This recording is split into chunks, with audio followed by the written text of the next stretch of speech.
Okay, so here we are with the astrology for the month of February 2026. Starting tomorrow, Sunday, February 1st, we have the full moon in Leo, okay, at 13 degrees of Leo. Um, and Leo is, right, the lion. Leo is, there is a certain, power with Leo. Full moons obviously are intense in themselves. They are a climax. They are like a crescendo, a big thing. And, when I was looking at this moon, I really see that like Leo is representing all the people in power. Because right, Leo is the king. Leo rules royalty, people in power, leaders, also celebrity, right? So even people who are very famous, people who, right, just have big names. So collectively, we could see something like that, where maybe something's exposed or we learn something or some leader is like put into the spotlight for something. Um, and, it's also about, on a personal level, our own authenticity, right? And our own celebration of ourselves. Because Leo does like attention and the spotlight. So, just for us personally, this is a time to really look at where in my life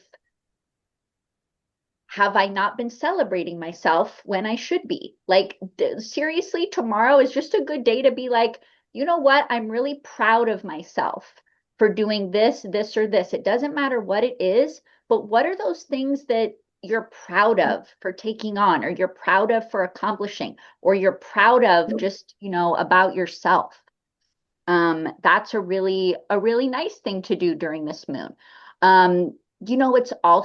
It's very creative energy. Leo rules expression, creativity. So some people might finish a project tomorrow, or they might have an idea for something creative that they want to start. Or just doing something creative in general is a nice thing to do for tomorrow.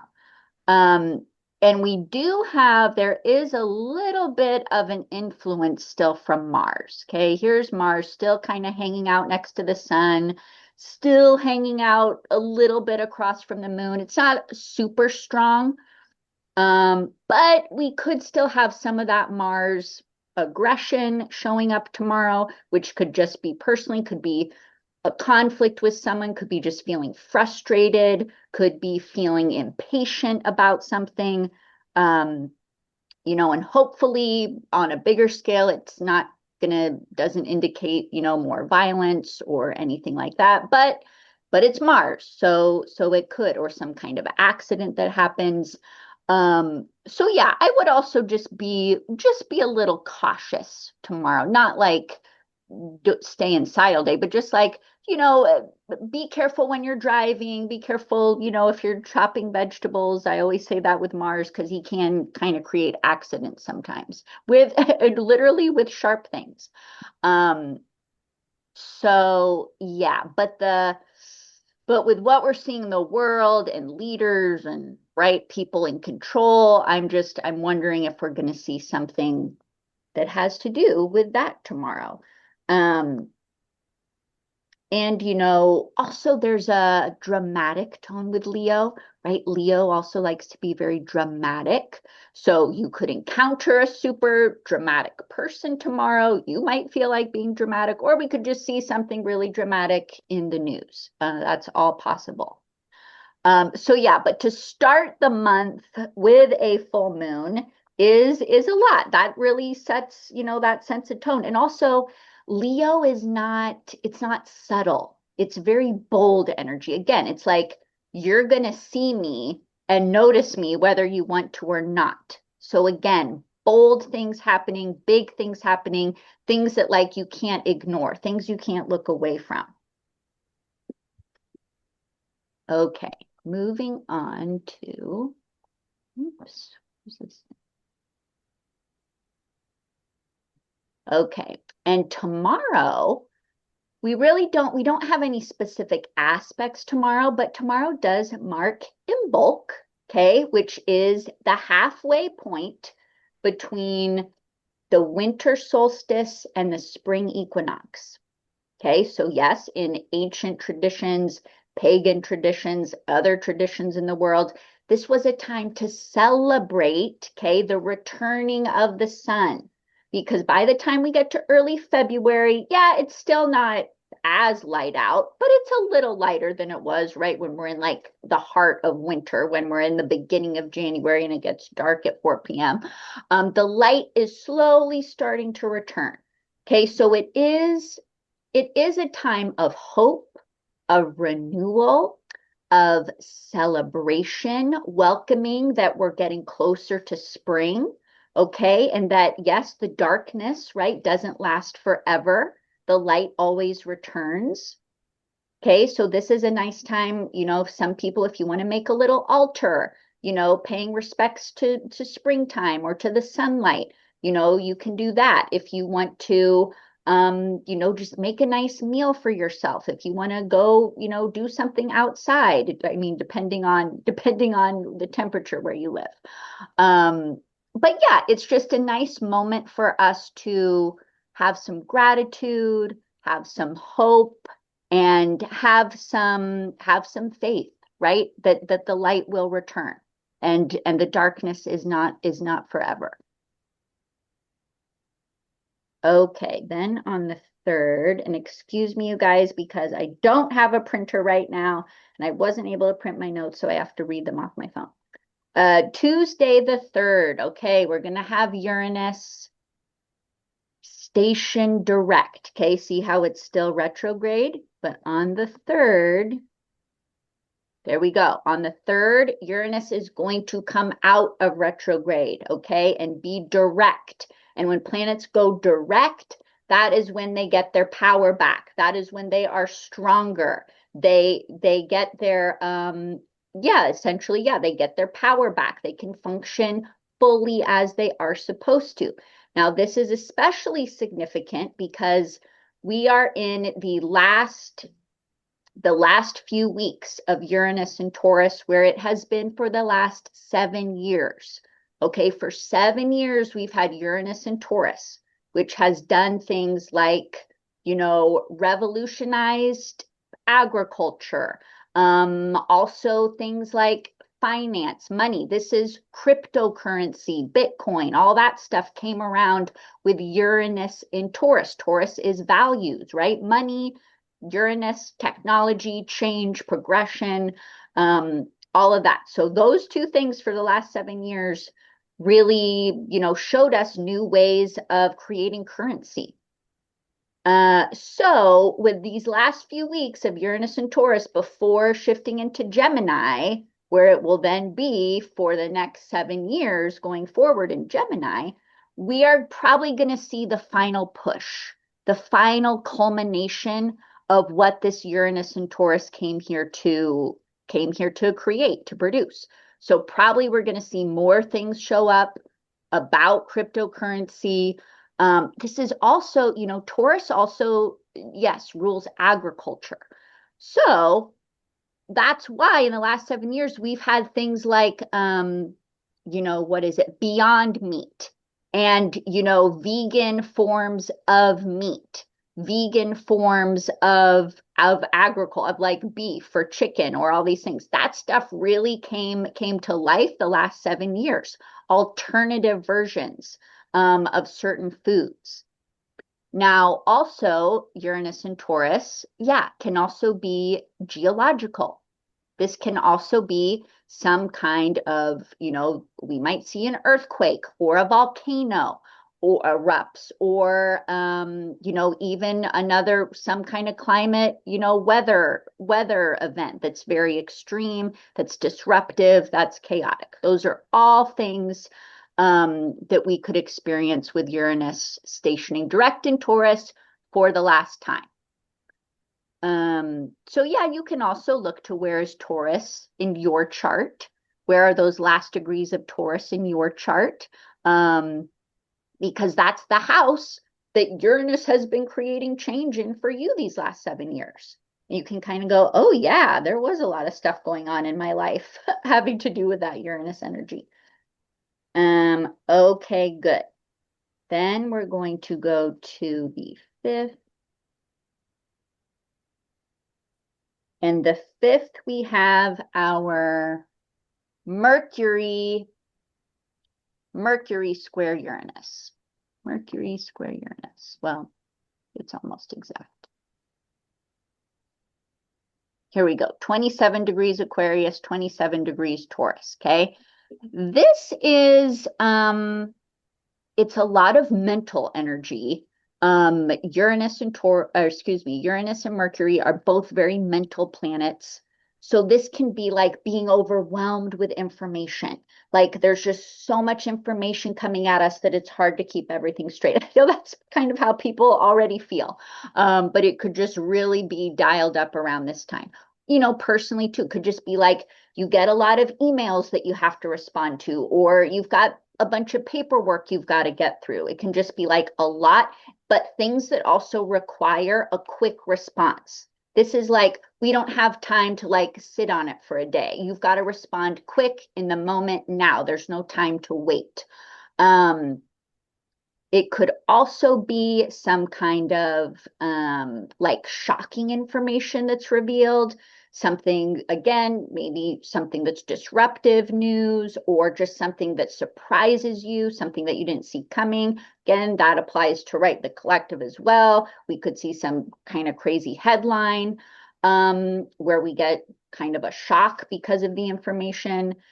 This can also be, Mercury also rules transportation and travel, right? That's why we talk about that when it's Mercury retrograde.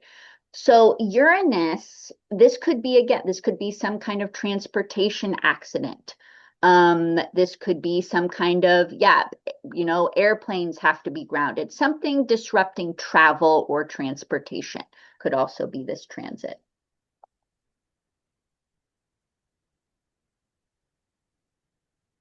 Okay, and then on the 6th, we're going to have Mercury ingress into Pisces, okay? So leaving Aquarius, entering Pisces, okay? Technically, Mercury in Pisces is not the greatest place for Mercury to be, right? Because Mercury likes to be quick and fast and, you know, like in those air signs where it's very intellectual. Water sign Mercuries can struggle a little bit. They can kind of feel like, you know, they're floating, they're drowning, they can't be as quick as they'd like to be. So Mercury in Pisces isn't great for like specific information, for getting the facts straight, for getting information precise. So we do have to pay more attention to our communication with Mercury and Pisces, just because it's just not the best place for Mercury when it comes to information and communication.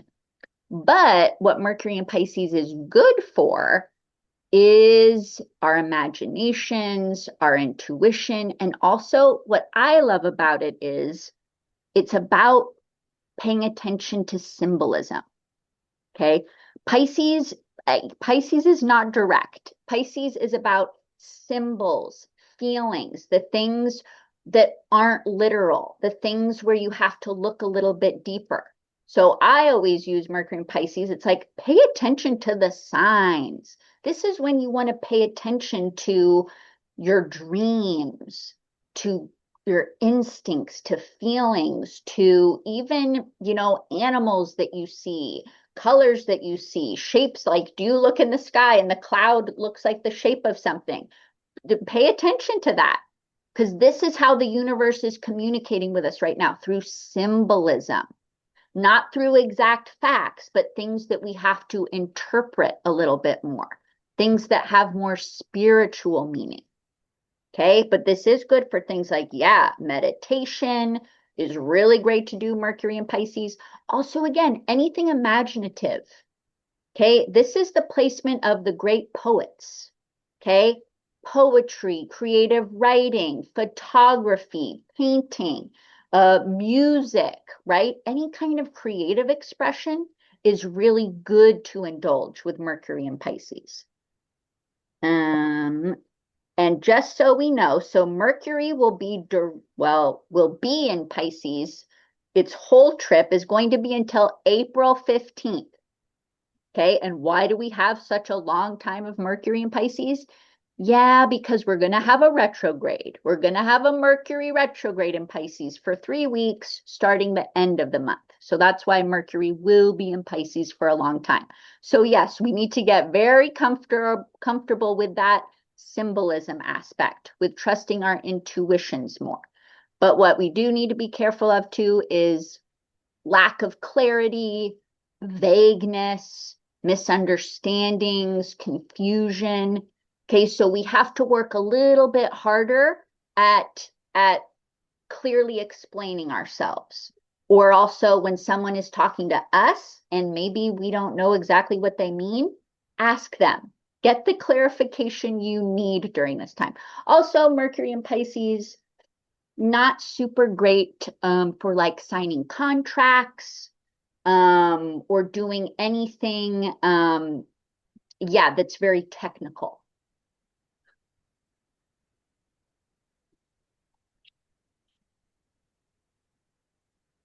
Okay, moving to the 8th.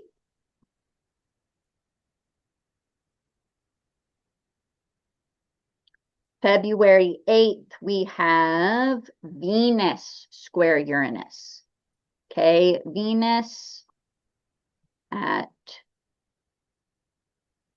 Venus at 27 degrees Aquarius, square Uranus at 27 degrees of Taurus. Okay, Venus square Uranus is, yeah, could be disruptive for relationships, right? Venus is our relationship planet. So this could be, a disruption, a disturbance, either in a romantic relationship or any close one-on-one friendship. It could be a breaking of a contract you have with someone. Could be, I mean, it is Aquarius, so could be maybe it's a disagreement with a friend, someone you're, in a friendship circle with. Could be that, could also, Venus can, right, to represent our finances, right, what we value, possessions. So this could be like an unexpected cost that you have to deal with, or some money went out that you weren't planning on, or right, like I'm saying, some kind of emergency situation where, oh shoot, I've got to put all this money into this thing because it snuck up on me sudden, right? That's Uranus. Uranus likes to throw surprises at us. Could be that. You know, it can also just be, what did I want to say? Oh, yeah, can also just be a sense of liberating ourselves, just like really being like, you know what? I don't want to be stuck in this rut anymore. I really want to break out. Like today's the day I want to make big changes. I don't want to feel that, other people are controlling me in any way, or that other people are making choices for me, or that I'm making myself smaller for other people. It can be that, just a day where we're just like, I'm done. Like, I want to go do my own thing and I don't want anyone else telling me what to do.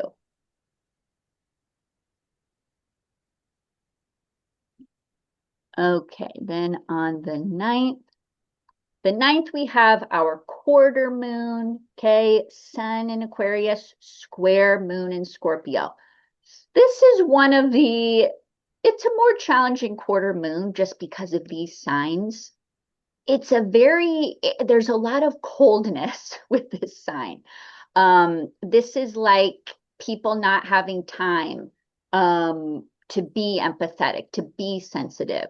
This is like you know, not warm and fuzzy. This is like holding grudges or, just not wanting to forgive people.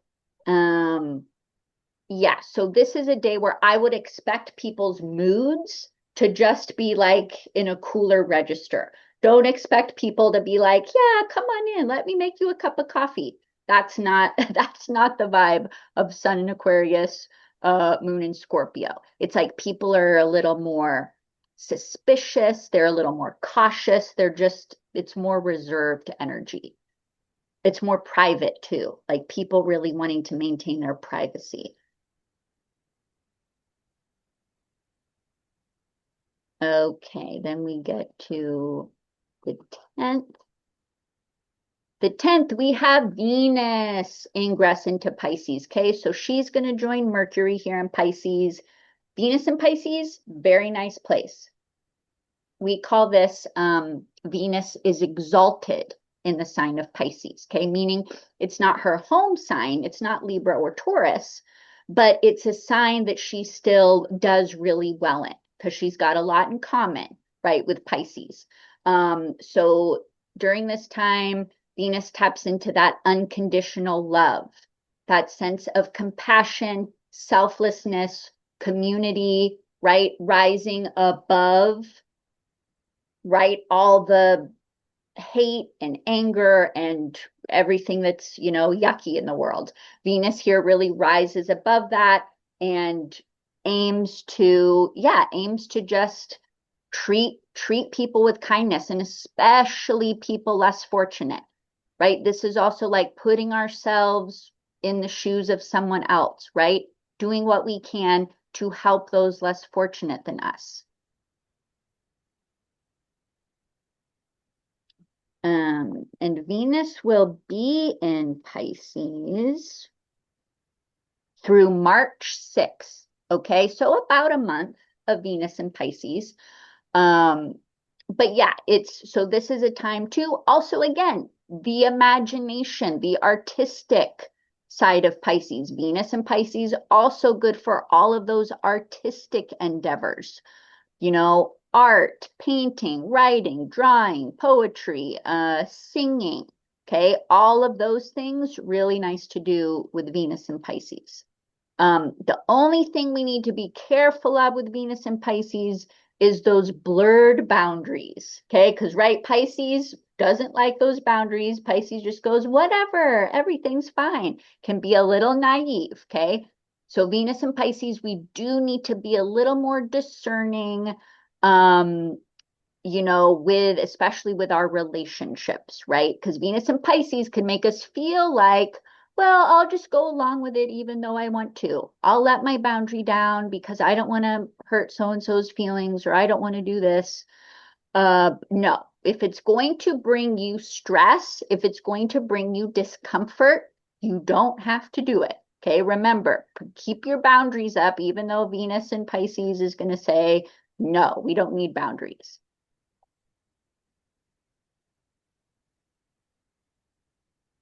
Let's see. Yeah, also, right, things like volunteer work, really nice to do with Venus and Pisces.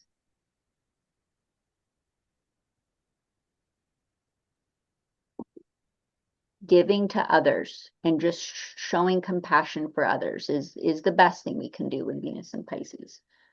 Okay, then on the 11th, these are the transits that I personally have been paying the most attention to in the last year because they're pretty spot on in terms of things happening. So what I'm talking about is, where's Mercury? This is Mercury. Here we go. Mercury conjunct the North Node. Okay, the moon's North Node here in Pisces, Mercury conjunct. Whenever a planet especially makes a square or a conjunction to the lunar nodes, something happens. Okay, that's pretty much been spot on. It might be a couple days before the exact conjunction, but it's definitely around this time. So I'm definitely prepared for something February 11th. Could be, it's Mercury. So yeah, could be some kind of news story that we see, something related to communication, something I mean, it could have to do, yeah, literally something with water, something involving the oceans or the rivers or dams or floods, okay? Something watery with that Pisces. Um, and it might be something too that's confusing. Again, Pisces could be something that it's like, this doesn't make sense. Why is this happening? I'm very confused about this. Um, but yeah, definitely this day we want to be extra careful with our communication. There's big potential for misunderstandings, okay, on this day. Or travel stuff. Travel delays, travel mix-ups could also happen around this time. But yeah, this is one personally that I'm like, yep, I am paying attention to what happens that day. Okay, now we're getting to one of our big transits of the year. This is going to be our Saturn ingress into Aries. Okay, joining Neptune. Okay, Neptune went in January 26th, February 13th, Saturn goes in. Okay, we had both of these planets. They went into Aries last year, but just kind of for a little bit. They kind of like dipped their toes in and then they went backwards, retrograde, they went back into Pisces. Okay. So now they're both going to be in Aries and we're not going back. We are not going back into Pisces. And the thing I have been actually looking forward to, I mean, yes, Aries energy, it is intense, right? Aries is the warrior. Aries can be very aggressive, impulsive, militant, right? But at the same time, Aries takes action, right? Aries has energy. Aries has momentum. Aries has movement. The last year with both of those planets still being in that Pisces energy, which, yeah, Pisces has nice things about it, right? The compassion, the selflessness, the spirituality. I mean, honestly, Neptune in Pisces for the last 14 years, we saw everything from the rise in popularity of astrology, of tarot, of all these spiritual things, also like the wellness, right? The whole wellness movement really took off with Neptune and Pisces, and some of that was good, some of it maybe not so good. Um, but yeah, but Pisces too is it's not action oriented.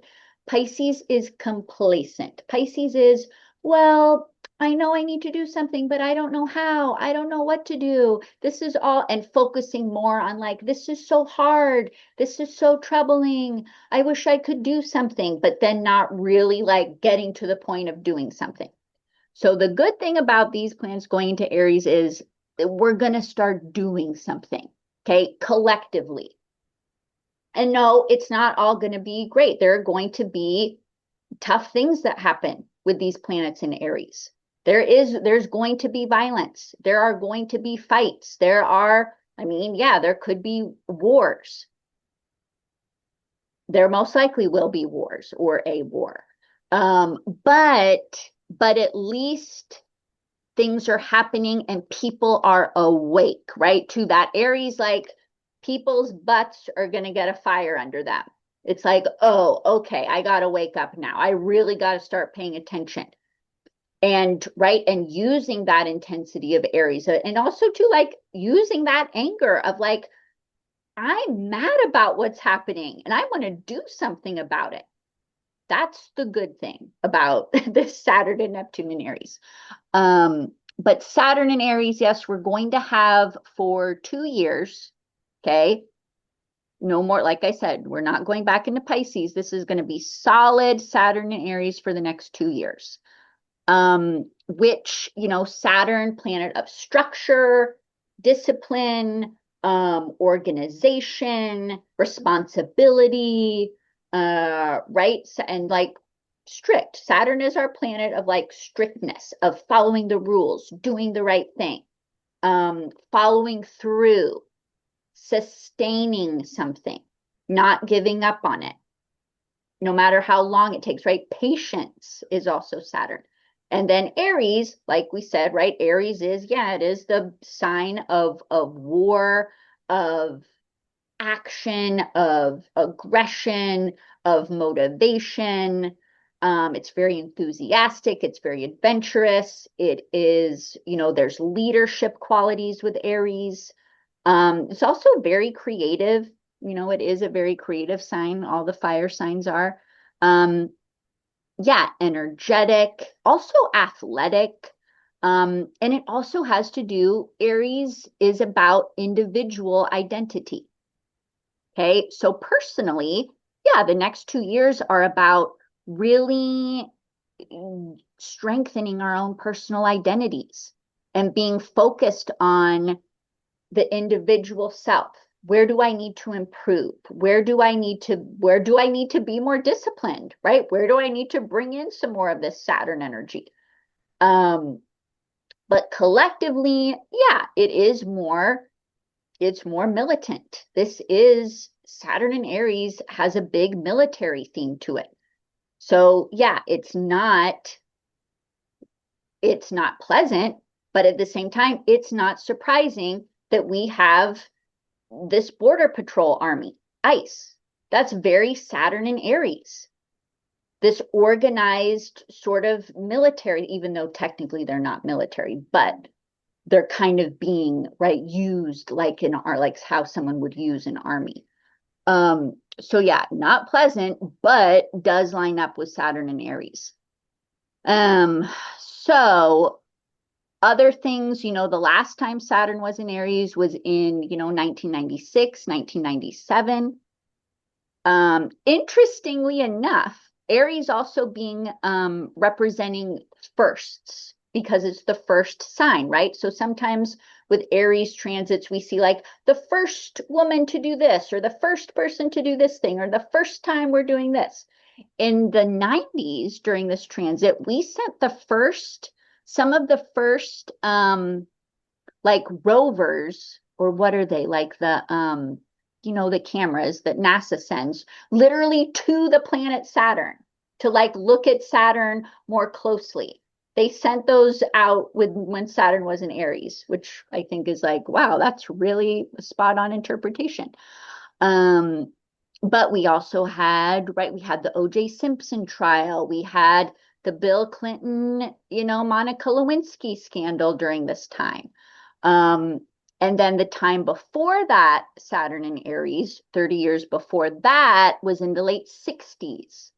Okay, this was in the, big part of the civil rights movement. This is when Martin Luther King was assassinated, when JFK was assassinated. So there's definitely two civil rights, and civil rights issues, did come up with the O.J. Simpson trial as well. So, racial tensions in the United States, that is absolutely something we can see more of being like really thrust into the spotlight and really becoming something, right, that can't be ignored. Okay, with this Saturn and Aries. And then you'll see too, yes, degree wise, it is conjunct, right? 0, 0. The exact to the minute conjunction, though, of Saturn and Neptune will be on February 20th. But this energy is definitely here starting on the 13th. But it'll probably just grow with intensity the closer we get to the 20th. But it pretty much lingers. I mean, it's not going to be exact the whole year, but the energy it creates is going to, I think, dominate most of the year. And I'll wait till we get to the 20th to get more into this one. Do we have a question? Lauren. We are returning to the moon. Yes. Oh, yes. The Artemis 2. On February 6th, the mission is 10 days. Yes. So that's interesting. Definitely interesting. And actually, I should look up more the astrology of when we went to the moon the first time.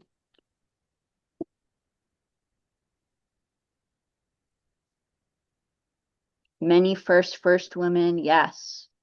And person of color to the moon, yes, absolutely. Oh, I love that. I didn't know all those details. That's great. Okay, good. So yeah, we're already seeing things.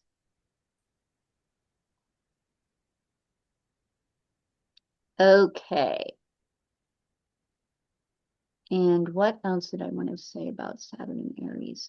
Yeah, just to again, right, look at our own charts. Where is Aries in our chart? Where is Saturn? For some people, maybe Saturn isn't entering a new house, but it will be probably eventually over the next 2 years. But yeah, whatever house Saturn and Aries is in for you, that's the area of life where, yeah, it's like we're going to need some more responsibility here. We're going to need some more discipline. I'm going to have to be paying more attention. I might have more responsibilities with Saturn in that house. Okay. So that's the 13th. Boy, you guys, we just have, oh, February is so much. We're really not even halfway through, and there's just so much going on. Okay. The 15th. Okay. The 15th, we have the sun in Aquarius square Uranus and Taurus again. All these planets going through Uranus, they're all going to square, I mean, going through Aquarius are all going to square Uranus the month of February. And squares are their tension, their difficulty. They are yeah, it's when these energies aren't, they're not getting along. Okay. So Sun square Uranus is, again, there's a chaotic tone to it. It's very rebellious, but rebellious to the point of like danger, where it's like a little too much. Um, what else? Yeah, what did I say? Rebellions, big or small, could unfold today. Feeling like revolting, yeah, against, right? Well, collectively against oppression or even personally against oppression in our lives. Feeling more, some people might just feel really spontaneous today, kind of similar to that when Venus squared Uranus, of just like, I don't want to be stuck here. I got to get outside. I got to do something different today. Like I'm restless, like a restless feeling. Um, yeah, use this, but we can use this energy. We can use that urge to like, that spontaneous urge to like put it into something positive, you know? And if it's related to your community, even better. If you can make some kind of improvement in your own environment, in your own community, do something good for someone else, that's a good use of this transit instead of just like, well, I'm just going to go be chaotic somewhere. Okay, then we have the 16th. Okay, now the 16th, we're going to have Venus conjunct the North Node. This is another day I'm paying attention to. So back in September, okay, in September of last year, we had Venus conjunct the South Node, okay? And the South Node is like draining. South Node is like the past, draining, letting go of, while the North Node is kind of more related to like growth, okay? Or like something in the future. But when Venus was conjunct the South Node, that's when we had the government shutdown. Okay, that started when Venus was conjunct the South Node in Virgo, and Venus, right, having to do with money. So this time, the opposite, Venus conjunct the North Node, probably won't be a shutdown, thank goodness. I'm hoping this is actually something, I don't know, something really nice that happens because we're gonna need it. Uh, best case scenario, it's some kind of peace deal that's reached, or it's just some kind of good news. Um, Something, just really positive that happens that affects a lot of people. Um, but yeah, but we never know. Don't know what it could be specifically. Those are just some ideas because it's Venus. Maybe there's going to be a female figure who is prominent around this time or that we learn about, or yeah, who there's a story about. Something positive having to do with a woman because it's Venus. So we will hope for that, something positive, because it looks positive. And then also on the 16th, oh, yeah, the 16th. I like the 16th, okay? Because we're also going to have Mercury making a trine to Jupiter, okay? Jupiter in Cancer, Mercury in Pisces, they're both in water signs, okay? They're getting along. Jupiter is our planet of positivity, of protection, of generosity, of abundance, okay? Nice things Jupiter is. So Jupiter and Mercury, this is like pleasant conversations, um, getting along with people, getting really good ideas. This is like a good day to like read your favorite book or like do something intellectually that makes you happy, or write something or journal or go to a painting class. But something artistic, something healing is nice. If you live anywhere near water, this is a nice day to like go to the beach, go to the ocean, go to a lake, go to a river. Pay respect to the water spirits today. That's a nice thing to do. But yeah, overall, this is good for travel, good for communication. And like also like vulnerability. Okay, these water signs, like this is about like telling people how you really feel, like telling people you love them, telling people, this is what you mean to me, like being more sensitive, like sensitive, heartfelt conversations is kind of the energy of this. Okay, now we get to the 17th, which is our first eclipse. Welcome to eclipse season, everyone. And this eclipse, let's get it exact, is going to be at, where's this? Oops. It's going to be at 28 degrees. Go all the way backwards. Wait, what's going on?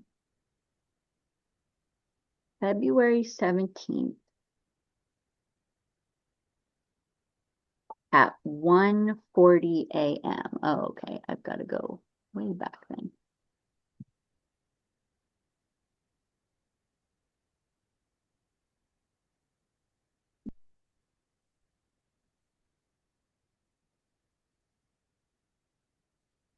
Okay, here we go. Now we're closer.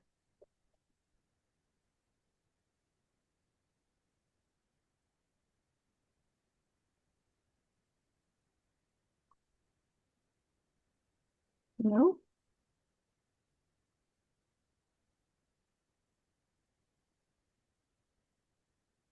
Okay, here we go.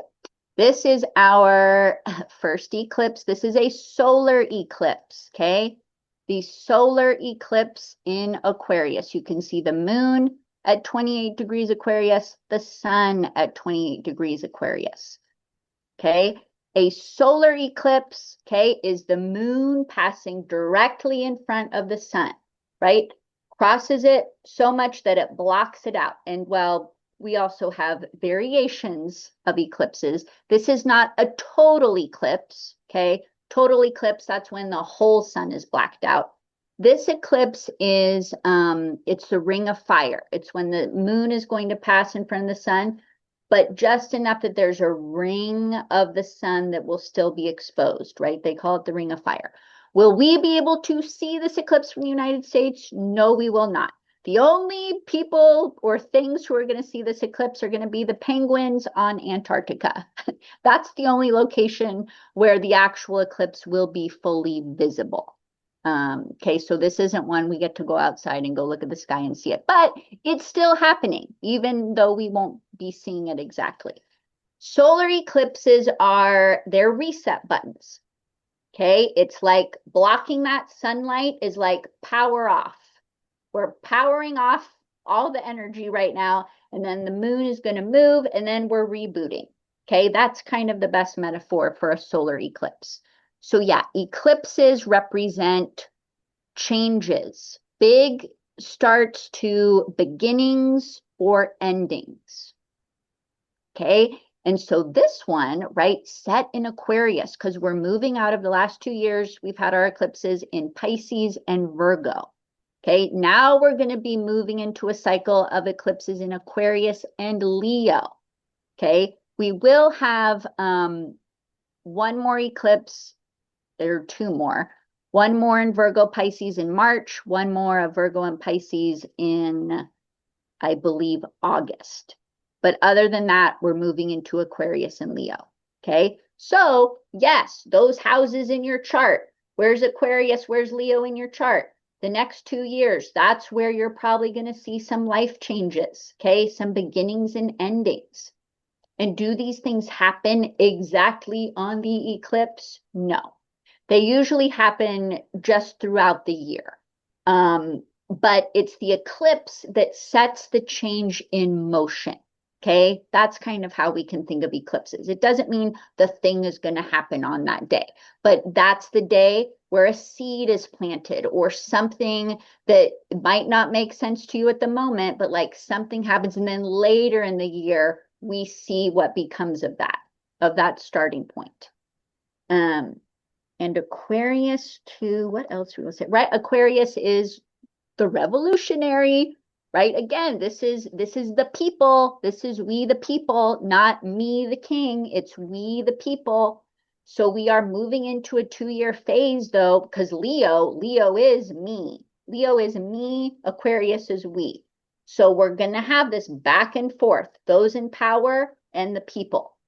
Collectively, that's the theme for the next 2 years. Okay, and this is about creating change for society, moving society forward, fighting for equality, right? Aquarius is the humanitarian. Aquarius is about everyone should be treated the same way. Everyone deserves to have their rights. Everyone deserves to benefit on this earth, right? Not just a few people in charge. Okay, so around this time, could we see more, more protests or marches or even strikes, right? Yes, absolutely. Absolutely in February, especially around this middle time of February. Now, if you'll also look over here to Uranus, which is the planet that rules this eclipse, because Uranus rules Aquarius, he's making a square. Not exact, but 27, 28, pretty close. So we've already been talking about these Uranus squares all month. It's disruptive. There is something intense, intensely rebellious. Okay. So yeah, this could be a very chaotic time. This could be, I hope not, but yeah, protests getting out of control or something where, there's just too much chaos and there's all kinds of things happening all at once. And it gets a little out of hand. That is a possibility. Or again, something shocking happens, something surprising happens, something sudden happens. So this day, it's not a calm day. We'll put it that way too. Like this is a day, yeah, maybe we do want to try and stay home just because the energy is just, it is not, it's not stable. Good word. This energy is very unstable. So yeah, more accidents are likely to happen around this time. I will say that. And is everyone personally affected that strongly? No, but it's just good to have in mind. But yeah, if you're a person who's got a lot of fixed signs in your chart, if you're someone who's got planets in Scorpio, planets in Aquarius, planets in Leo, planets in Taurus, yeah, you guys are more impacted by this eclipse. Okay, and you're going to feel the energy of this eclipse more intensely. Okay, now we get to, oops, where's my button?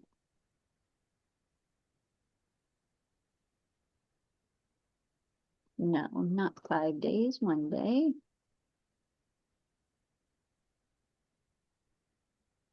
To the 18th. Okay. The 18th, we have the sun leaves Aquarius, okay, and is going to enter Pisces. Okay, so now we're getting this nice little collection of planets in Pisces. That Pisces energy is building up, okay? Sun in Pisces is we are at the last stop of the zodiac. Okay, by the time the sun gets to Pisces, it's really a reflection time. Okay, because Pisces, yes, is the last sign. So it's time to reflect on the last 12 seasons, right? From this time last year. Think of all the things you've gone through, all the things you've learned. Okay, what have you learned in all those other seasons that you can assimilate, that you can integrate? Okay, because in the sun in Pisces, right? Because Pisces is two, it's the two fish, okay? One swimming up, one swimming down. By the time we get to Pisces, we're really supposed to check in with how am I balancing my spirituality with real life, right? Because yeah, we are humans, we do have to function in this material world, right? But how do we balance that with also still trusting our intuition, keeping our faith, believing in something bigger than ourselves? It's finding the balance. And that's why my people who are Pisces suns, that's their big task.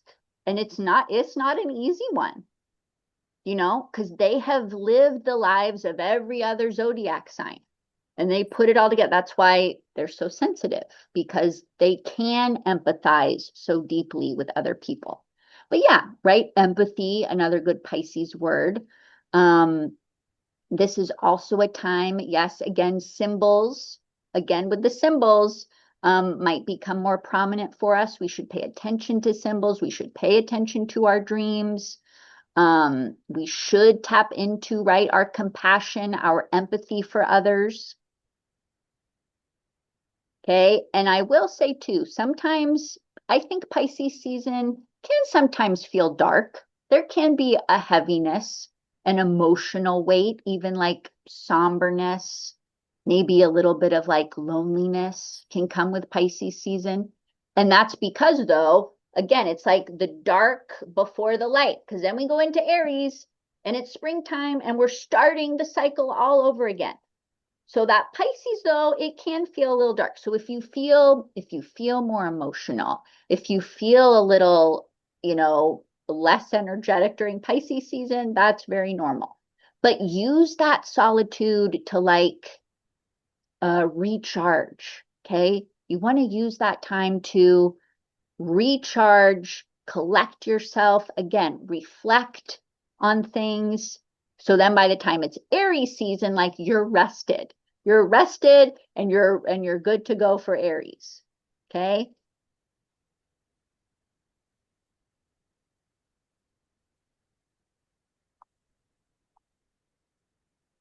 Okay, here we go. The 20th. The 20th is our big day of the Saturn-Neptune, okay? Because here it's exact. See, Saturn-Neptune, 0 degrees Aries and 45 minutes. This is when they are exactly joined at the hip, okay? This alignment it's significant for a lot of reasons. But one is, yes, we're at the 0 degree, okay? That's rare. It's rare for planets to meet up exactly at the 0 degree, okay? And 0, right, is the start, literally the starting point. And then we're also in Aries, also a starting point. Aries is the very first sign of the zodiac. So this really is setting a brand new cycle. This is the start of a new, very powerful cycle that will, last a long time, because these two planets are not going to meet up again for like over 100 years. Okay. So this is, well, they meet up every 35 years, but they will not meet up in the same sign. Okay, they're not going to meet up in Aries for another over 100 years. Okay, so what are the themes of Saturn and Neptune? Okay, when they meet up, Neptune is actually the more dominant planet. Okay, so Neptune, right? Neptune it's not tangible. Neptune energy is mist, it's fog, it is, yeah, it's confusion, it's disillusion. So this is Neptune sort of disintegrating the structure of Saturn. Okay. And Saturn is right, our structure, our reality, what we know, what we're familiar with. Okay, so really this marks a time of incredible change, okay, where the reality, and this is, I'm speaking collectively, where the reality of things we have known them to be is going to change. It's going to be dissolved, figuratively, okay? And when we're in that, it's going to feel confusing. It's going to feel disorienting. We're going to go, it's like looking out the window and going, this doesn't look familiar. I know where I am, but I don't recognize what I'm seeing. And you know what? And a lot of us are already feeling that, right? We're not recognizing the way things are operating right now because they're very different. So that's a part of what this is. But it's going to be easy too, right? Because when we're disoriented, that can lead to panic, right? That can lead to fear and panic because of the uncertainty of things are disappearing, things are changing. Everything I've known it as it's been since I was born is different, and that's really scary. Okay, but we don't want to give into that. Okay, Neptune is going to make us feel like giving into that panic, but we have to trust that once the fog clears, yeah, something new is going to be born. Something new is going to emerge, and we will adapt to whatever that is. Okay?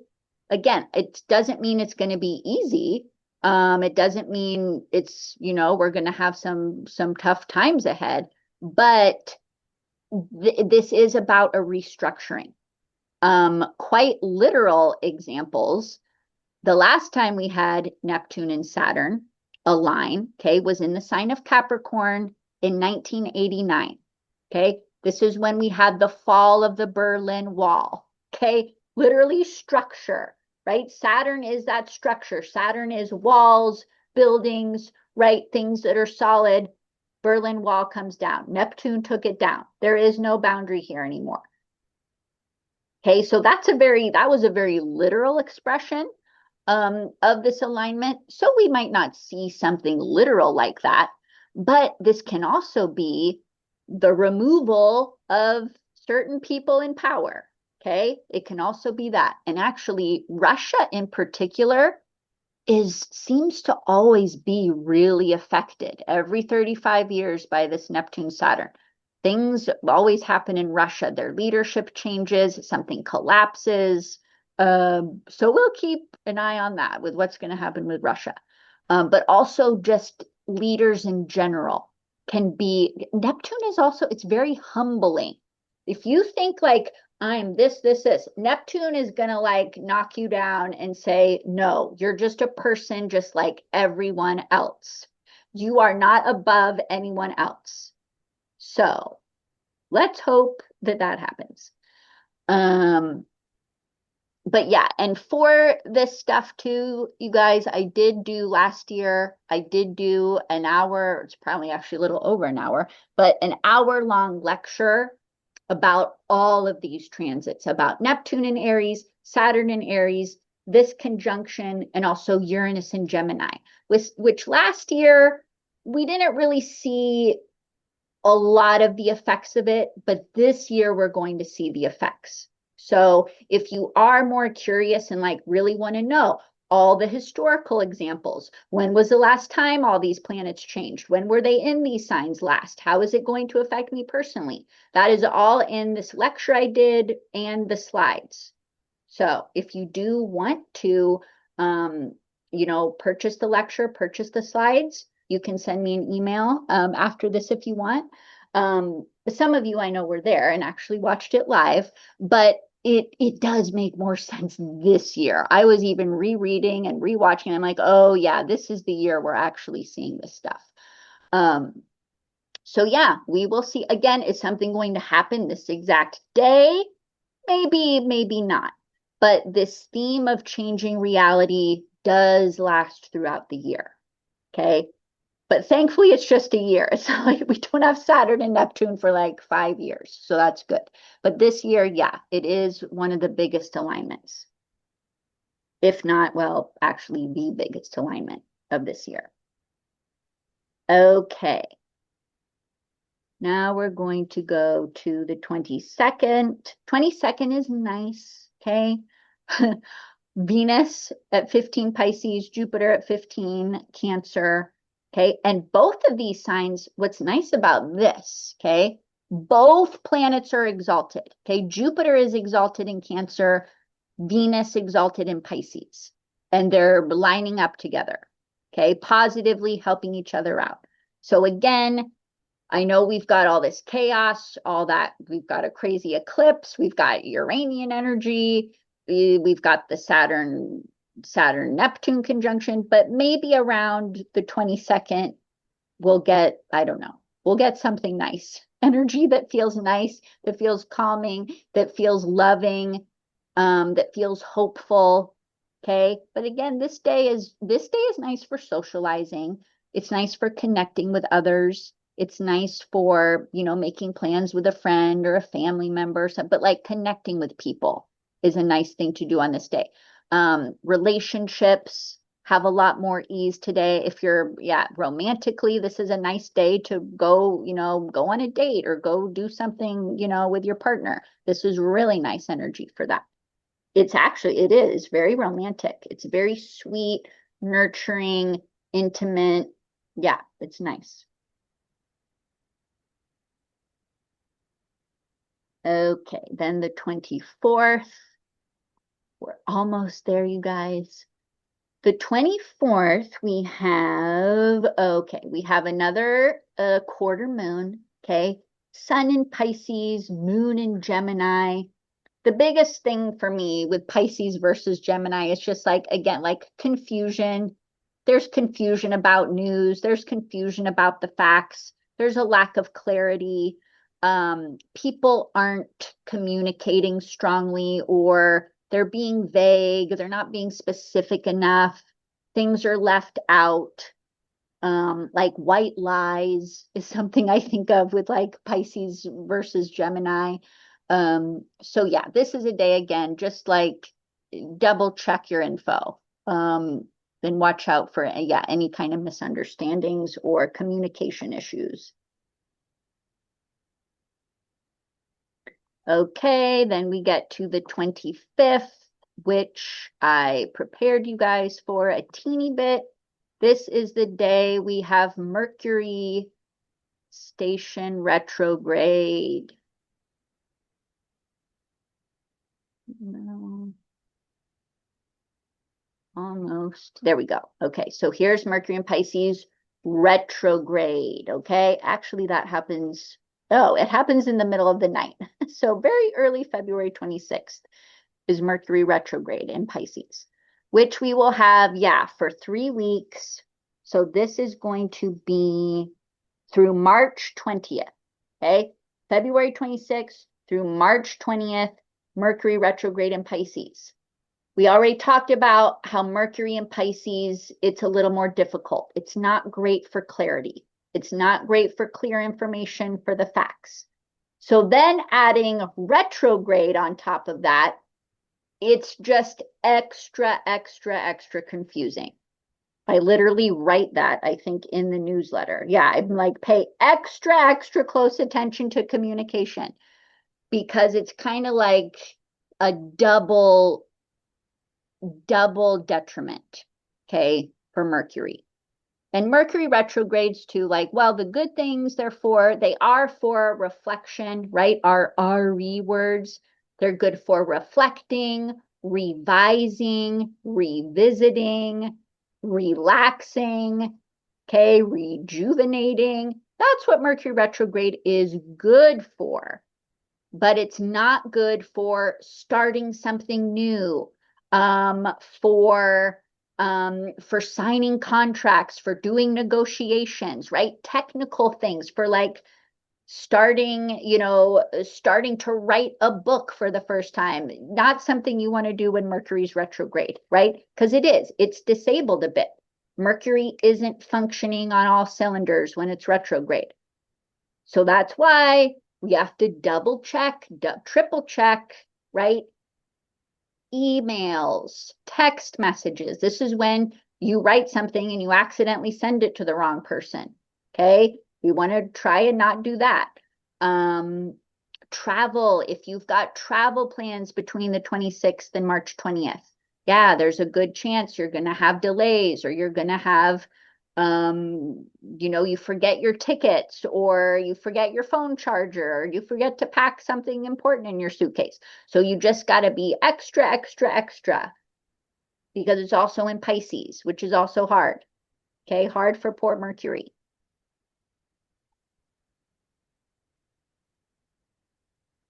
Oh, and also, this is a little more specific, but also be careful of, like, this is a time where people can try to manipulate, like emotional manipulation, or like something like you get an email, like a random email from a person that's like, my child is in the hospital, can you please send us money? Like, out of no, like those kinds of stories, don't fall for those. Okay, those are manipulative, and it's a scam. Watch out for those. Okay, then also the 26th, another node conjunction. Okay, this is going to be the sun. The sun at 8 degrees lines up with the north node. Yeah, something's happening around this time. Usually when it's the sun, okay, it has to do with a prominent person. Okay, this can be a leader, this can be a celebrity, this can be, I don't know, some kind of a politician, right? But some kind of public persona is usually the sun in the node. Although the nodes can also be, regardless of the planets, can also be, yeah, things like earthquakes, or natural disasters are also possible when the nodes get triggered, regardless of the planets. Um, so that could be, and because of the water, right? Because of Pisces, it just makes me think of like flooding, or a tsunami, or like a really powerful storm, that kind of thing. So yeah, but we'll be paying attention to this day. And then the very last thing we have, whew, for February. Wow, this did take a long time. Thanks everyone who stuck around, because we just had so much. The last day, or the last big transit of February, is going to be our Venus conjunct Mercury. Okay, which, okay, here we go at 22 degrees. Okay, Venus conjunct Mercury, which could be, I mean, yes, pleasant conversations, right? Like learning about positive things, having really good social interactions with people, and like very like loving words, like literally words, being very sweet, being very supportive, being very kind with each other, saying nice things to people, people saying nice things to you. And I would say this could be a transit for, again, like some negotiation gets resolved. We have a peace deal of some sort. However, because Mercury retrograde, okay, I would think, let's say there is some peace deal that's announced. it's not going to hold because Mercury's retrograde. Okay, if something like that's announced, I would guarantee that a week or two later, they're going to say, oh, no, we had to take it back, or it was violated, or we have to redo it. Because if it was made when Mercury was retrograde, it's going to have problems. Okay, so again, we want to try to avoid any kind of major declarations or contracts or even major purchases. Okay, if you can avoid it when Mercury's retrograde, I would. Whew, okay, everybody, that is February. So I hope that everyone feels a little more prepared, and feels more just aware of also too of why things are happening right now in the world, because it's what's happening above is reflected below. Okay, but the more we understand it, right, the less afraid we need to be. Okay, we don't need to be afraid. That is like the thing we don't want to give into. So again, Saturn Neptune, yeah, it's gonna feel weird. But we've got to remember, how are we going to ground ourselves? What are those things that are going to keep you grounded through this? You know, whether that's something you're going to do every day, like maybe just some little ritual. Maybe you're going to go for a walk every day at 4 o'clock. And that's your thing that keeps you grounded. That's your thing that keeps you, right, keeps you sane. Okay. But we're all going to need those little things that help us stay grounded this year. Okay. Okay, does anyone have any questions? No, everybody's good. Everybody's like, okay, that was a lot of information. Okay, so all of you too, I think, yeah, you're all on my mailing list. So tomorrow morning, you're going to get the written, okay? You're going to get the write out of all of this stuff. So if there was something you're like, wait, what did she say about that? It's all written down as well. This will also go on YouTube, so you can revisit it, you can rewatch it, okay, whenever you want. Okay, everyone. Thank you so much, and we will see you next month.